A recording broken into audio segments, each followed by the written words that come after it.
Hey, Braves. So, a lot of you are trying to figure out after quarter one that was a little more difficult than I think you anticipated on what you need to do to pass my class. And I have given you all the necessary information to know how to answer this question. However, I understand a lot of you are still trying to figure out high school as well as try and figure out how to survive in 2020. So I'm going to walk you through this process. And what I want to kind of mention in this video is A, how I calculate your grade, what your grade means once you get it, and overall, what assignments you need to focus on if you're really far behind and need to start prioritizing what assignments to do, what assignments to forget because you're simply running out of time. Hopefully this video relieves some stress for you. That's really the main point of this, as well as give you some guidance on how to move forward. So before I get into how I calculate your grade, before I get into giving you some examples of different things, different scenarios of if you get this on this quiz or that on that, let me first talk about what a grade means and A, why you're here. So when I give you assignments, the point of my assignments are to help you practice concepts and skills that relate to whatever the topic of discussion is. So for ecological roles, I gave you a reading assignment that explained what the ecological roles are, and the reading assignment, it gave you some examples. Then I gave you another assignment to go online and try and find some legit examples of ecological roles. That's to get the concept in your mind a little bit clearer so you have a better understanding of what that is. Then I gave you a performance step. And the performance step at the end of your ecological rules assignment was to check your own understanding. Do I really have this? So that's why I gave you the 6-question quiz at the end of that assignment. That was for you to check to see if you understood what it was you were supposed to understand before moving into your main performance step, which was the field investigation. The field investigation was a performance or an assessment on whether or not you gain the skills and the knowledge necessary to demonstrate that concept. You were going out there to find examples of the different ecological roles. And you were showing that you were able to take data and observe and analyze the data coming in, i.e. visual and audio information in your assessments. So you're going out there and you see a squirrel and you see that squirrel eating an insect and you immediately go, well, I know that as a secondary consumer. And that's the role it plays in the ecosystem, right? So it's showing me that you can, without the benefit of having a computer and your notes and everything else, actually perform these skills and content, the knowledge, the concepts for that week. So obviously, if you get to that point and you can't do it, then you didn't learn the necessary material and thus you didn't get a good grade. And what a grade reflects is your learning. It's your overall performance. Did you acquire the knowledge necessary to perform? Did you acquire the skills necessary to perform? If you didn't, then you didn't learn the material you needed to, and you need to go back and watch the videos that I posted or ask for assistance from me. If you get a poor grade on your performance, that's your cue to say, hey, you're not doing something correct. You need to change your behavior somehow. I don't say that in a mean way by any means. It's just the bare facts. It's what they are. If you get a poor grade, it's an indication of, hey, I messed up. I'm doing something wrong somewhere. I need to go ask or get assistance to figure out what it is I'm doing wrong so I can fix it, okay? So grades aren't a personal attack on you.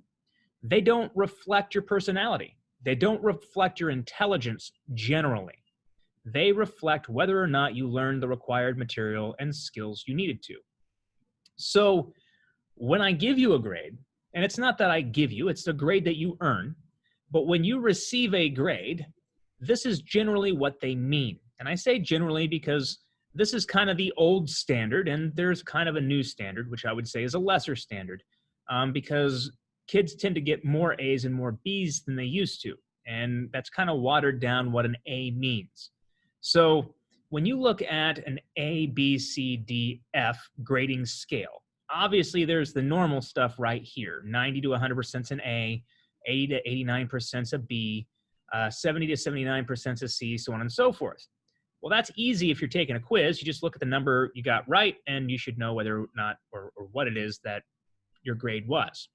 However, for science, when you have to explain things and you have to demonstrate and analyze information, you got to demonstrate your capabilities, you got to analyze information, you need to come to a correct analysis for sure. But you also have to be able to go in and explain why your analysis is correct by connecting to as many different concepts, relevant concepts, as necessary to prove your analysis.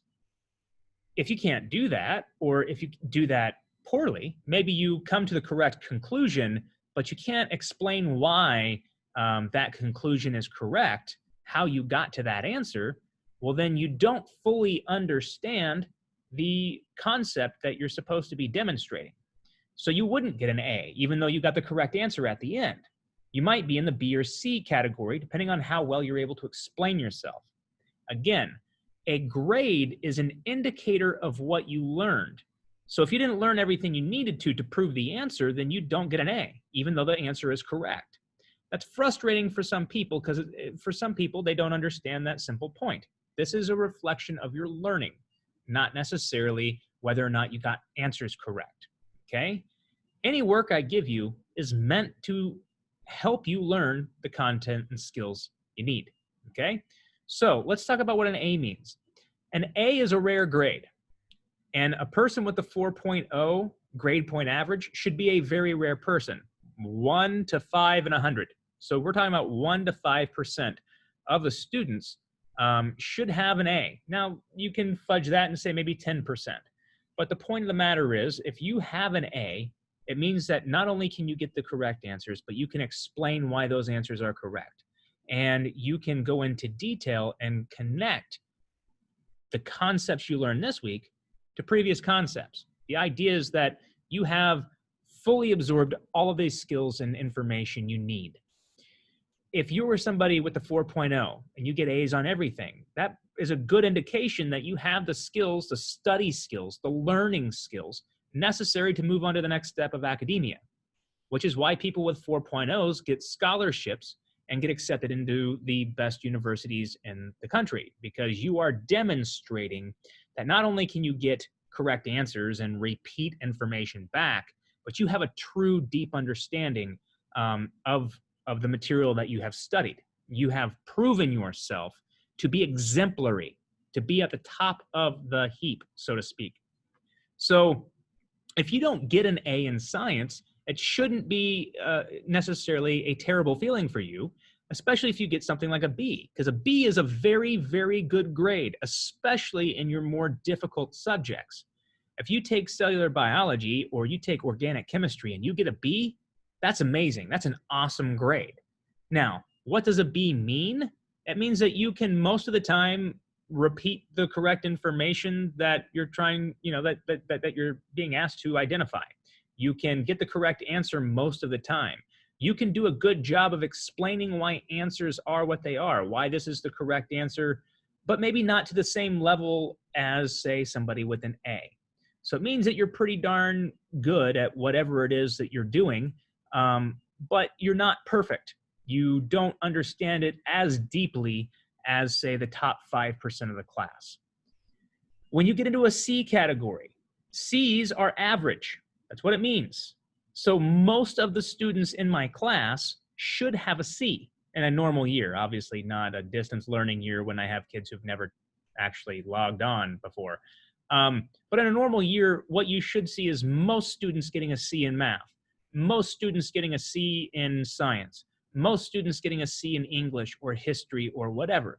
That's the typical average grade. When you get a C, it means that for the most part, you've memorized or learned most of what you needed to, but not all.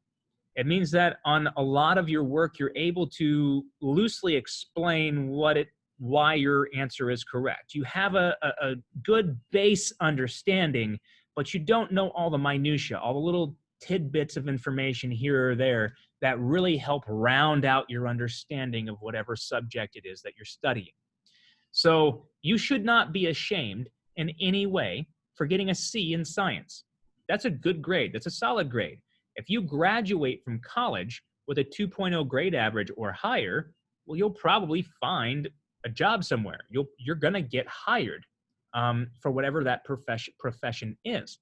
So do not be upset about a C. Now, if you're trying to get scholarships, well, a C is not a good grade. You want to be up in the A-B category, and really you want to be in the A-only category if you're really trying hard for scholarships, because they only give those out to the best of the best. If you're getting C's, you're not performing like the best of the best. That doesn't mean you're dumb, and it doesn't mean you can't achieve a higher grade. It simply means you're not quite there. And that's okay. Most people aren't quite there for having a deep understanding in science. So that's what that means. Now, when you get to the D and F category, that's because you are actually underperforming and you don't understand the content well enough to, say, go out into the world and use that content or use those skills. So if you're getting a D, it's less than standard. I should have much fewer Ds than I do Cs, okay? In fact, I should have about the same number or less Ds than I do Bs. So my Bs should outweigh my Ds and my Cs should outweigh my Ds. If you're getting a D on something, it means that more than half of the time you can get the correct answer. You can kind of explain why you got where you did for answers, but it also means 40% of the time you're incorrect. You're applying the concepts incorrectly. So it shows that you don't have a workable understanding of the concepts that we're covering, of the skills that we're practicing. Now, again, if you're getting a D, that's not reflective of your intelligence. It's reflective of how much you have learned and acquired into your cognitive models about that whatever particular subject we're covering, whatever class it is, okay? A D is an opportunity for you to stop and pause and think about what it is you're doing now that's not working and what you need to change. Now, I don't expect you to be able to immediately identify what you're doing wrong. Now, sometimes it's pretty simple. You just didn't turn work in, you're not doing well with time management, something like that. But if you've turned everything in and you've answered all your questions, and you've turned in all your projects, and you're earning a grade of D, that means there's something that needs to change in the way you study and the way you maybe read information. Maybe we need to change your study habits. Maybe we need to change a lot of different things. It could be that you are just too busy and have too many other things that you're trying to learn at the time, and it's difficult sorting out all the different concepts. There is a limit to how much information you could absorb at a time. So it could be that you're just simply too busy to be able to deeply interact with the content. So a D is, you can call it a wake-up call. It's there to let you know, hey, you're not performing at a level that's adequate to say that you understand this material, but you are learning some and you're doing better than a 50-50, which means you do have some understanding. If you're getting an F, clearly there's things that need to change. So right now, the only reason you would have an F in my class is that you're just not turning work in. You're not turning projects in, you're not turning assignments in. And it really, an F represents most of the time a lack of effort and a lack of interest. You basically are not taking the class seriously. You don't want to be there. You don't want to do the work, and you typically don't. So that is what the grades typically mean, especially in my class. Again, if you're getting an A, you're outstanding. You're doing everything I'm asking you to do, and you're able to explain why you're right about everything, right? So, okay, that's what the grades mean. Now let's go into grade calculations. So this is what all of you are watching this video for, I know. But I want to give you that other information just because it's very useful for you as a conceptual framework for understanding your own performance in your other classes, as well as mine. Okay, so how your grade is calculated. I told you guys at the beginning of the year in the first introductory video, when I went through, say, the syllabus and other things, how I grade my my stuff, how my grade book is set up, basically. And I told you at the beginning of the year that performance grades, so assessments, quizzes, tests, and projects, are worth 70% of your grade because that's your opportunity to show me you learned it or you acquired the skills necessary. So 70% of your grade is calculated from performance, projects, quizzes, tests. The other 30% of your grade comes from assignments. Now, here's something to think about. You've had 4 field investigations, 3 quizzes. Those collectively are worth more than like 30 assignments. So all the assignments, I could give you 1,000,000 assignments and you could do every single one of them, and I could give you 1 quiz. Those 1,000,000 assignments would only make up 30% of your grade, and the 1 quiz would be what would basically determine whether or not you pass. So I obviously didn't do that. That would be a terrible thing to do to people. I'm not going to do that to you. But if I gave you 1,000,000 assignments and 1 quiz, you could legitimately just take the 1 quiz, get 100% on it, and you wouldn't have to do the 1,000,000 assignments, and you would pass with a C minus, right? So that's what I'm telling you right up. So for some of you, you've already clued in. You're like, wait a second. All I have to do is my assignments and my project and my quizzes, and I don't have to turn in all those other missing assignments.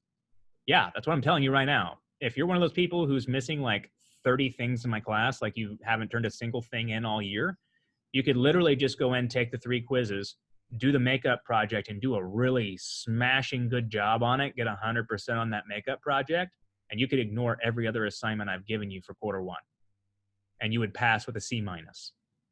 Now, if you didn't do any of the other work, are you going to understand the concepts to be able to get 100% on the project? Probably not. But it is a possibility.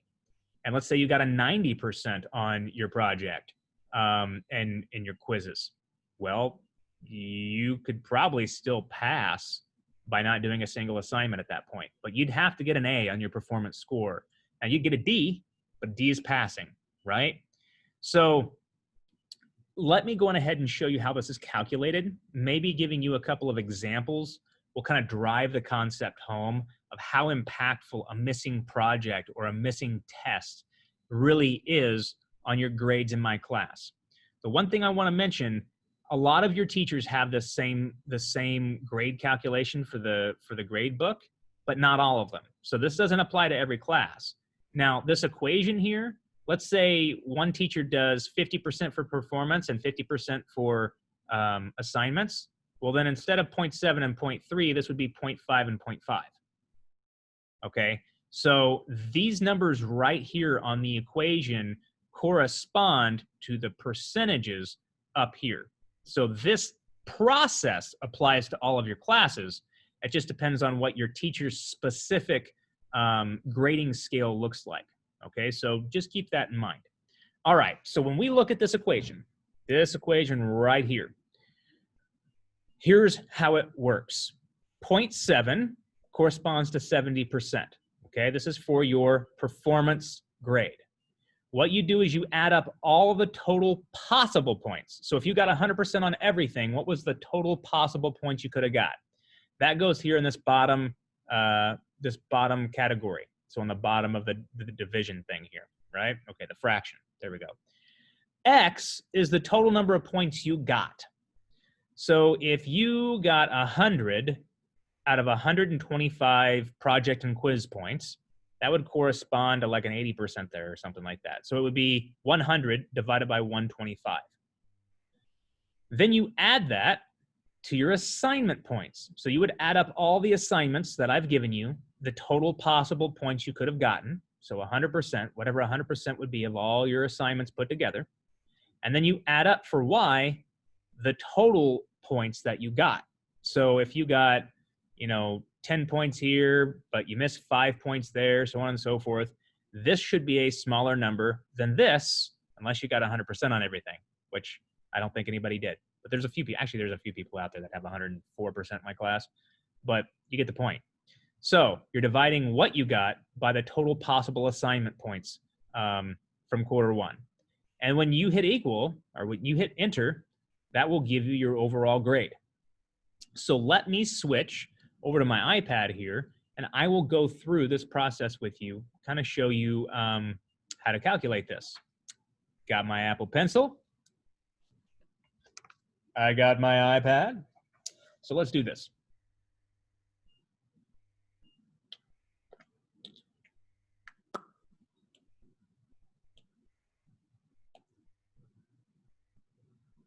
All right, magic.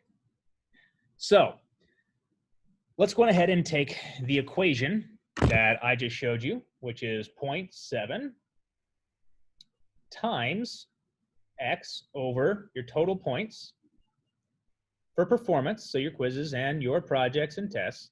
You add that to 0.3, which is 30%, times your total assignment points over the total possible assignment points. And that gives you your grade. And it's going to give you like 0 point something, so you got to multiply that by 100, and that will give you whatever your grade is. Okay? Okay. You don't really need to do multiply it by 100. You'll see why in a second. Okay, so let's say you got a 50%. You only did half of your project, and you did 2 of your 3 quizzes, right? So you get a 50% total for your project, your performance grade. So that would be 0.7, and that would be about 62.5 points out of a total of 125 points. Because if you add up all your quizzes and projects, the total possible points you could have gotten was 125. Okay? That's for 4 field investigations and your final assessment. Okay. Then let's say you got 100% on all of your assignments. You did every single assignment perfectly, got 100% on all of it. This is what it would look like. 0.3 over 168. 168, there we go. Boom. Okay. Now, 168 is the total assignment possible points for quarter 1. So if you got 100%, it's 168 over 168, which is 1. Okay. You do this calculation, and what you get is 0.65. You multiply that by 100, it's 65. So 0.65 is 65%, which is a D. So if you score 50% overall for your project and quizzes, but you get all of your assignments done and perfect and turn those in, the best you can hope for is a D. Let me give you another example. Let's say I still get the same 50% for my performance, but instead of getting 100% on my assignments, I get an 80%. So I only get 80% total possible points for all of my assignments. Well, let's do that calculation. So 0.7 times 62.5 over 125 plus 0.3 times, and then 80% of those points would be 134.4 over 168. So you got an 80 on your assignments. You got a B overall for your assignment grade. That's good, right? Okay. It is good. That is good. Clarifying. Okay. Well, what you end up getting there is a 0.59 or 59%, which is not passing by 1%. So this is how important your quiz and projects are. Now, let me go on ahead and say, let me give you something a little bit more realistic. So let's say you're trying your hardest, you get a 90% for your performance score, and you get a 70% for your assignment score, okay? 0.7, 112.5 points is 90% plus 0.3, and I said you would get a 70% on that, which I'm just going to put 0.7 there because it's the same thing. Okay. what you end up getting if you do that is an 84% or a B. Okay, so clearly the most important thing here is your performance points. Let me keep that the same, but let me drop the percent here. So I'm going to drop it. Let's say you got a 50% on your assignments, but a 90% on your project. Okay, your project and your quizzes. So let's do that.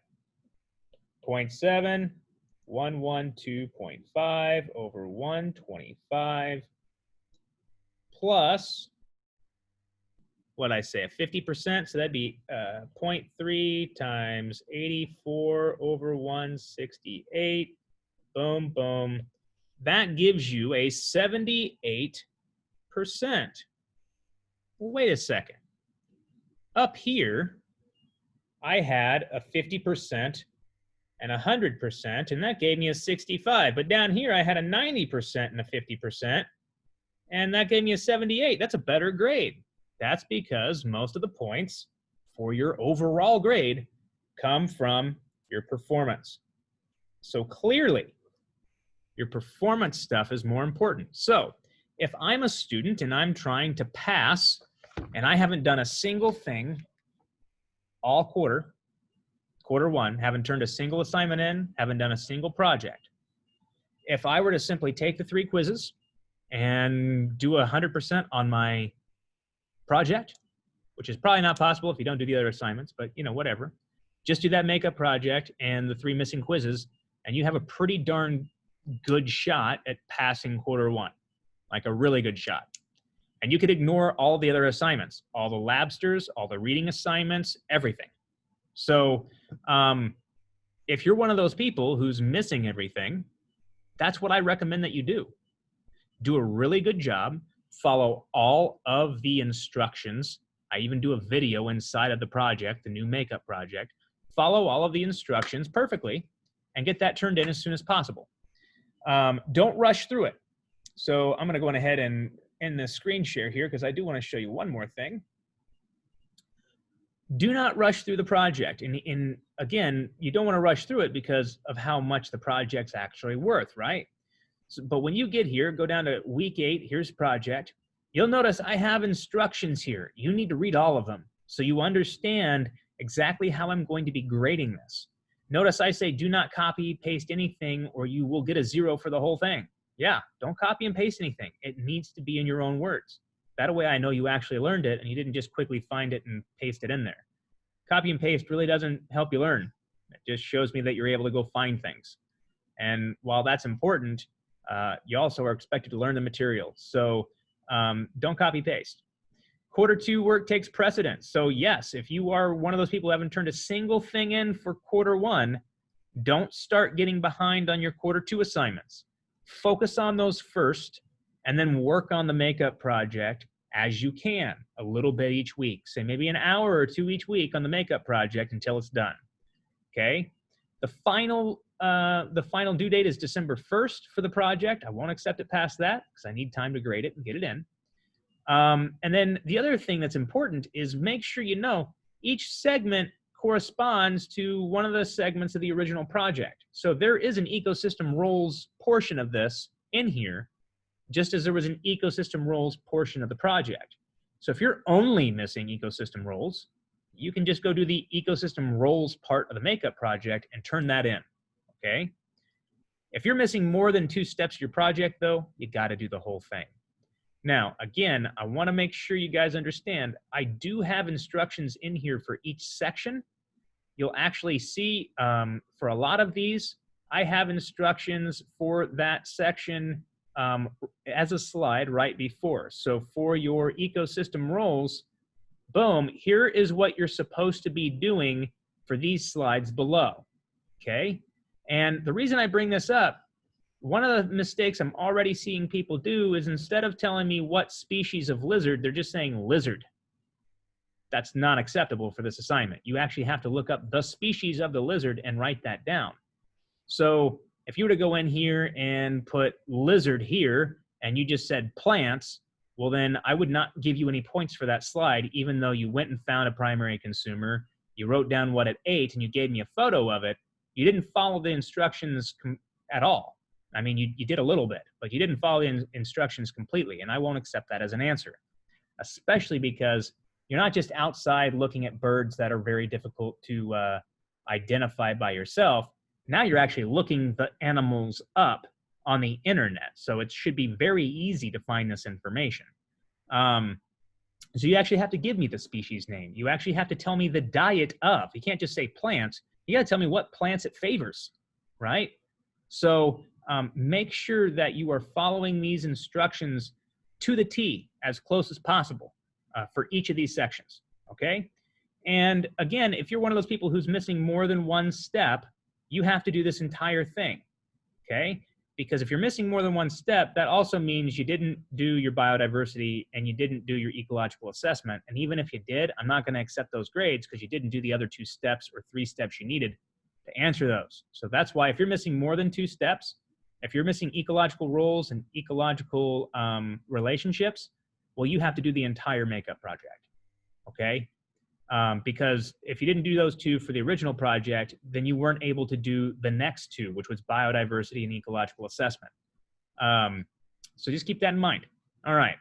So hopefully, this maybe clears up some confusion, but it also relieves some anxiety for a lot of you. So this hopefully gives you some direction on how to proceed as we head into Christmas break. This is only a 6-week quarter in terms of total amount of days that we're going to be in class and working on things. So you are running out of time. I don't want to lull you into a false sense of security here, but you also don't need to freak out so much. Because again, makeup project, maybe you do it an hour a week to get it done, and then the quizzes, and then you just focus on what we're doing for quarter 2. So it's doable. I believe in you. I know you can do it. All of those extra, go get them, guys, type statements. You can do this. If you need help, reach out, send me an email. We can Zoom together. I can walk you through things. But if you don't ask for help and you fail to meet the mark, I'm not going to have as much sympathy for you once we get to the end of quarter 2. You got to ask me for help if you need it. Don't just say I couldn't figure it out. Well, great. You have an email account. Email me. Send me a message on, Google Classroom. We'll figure it out together. All right. With that, it is election day. Hopefully the world doesn't end tonight at midnight, and I see you all again.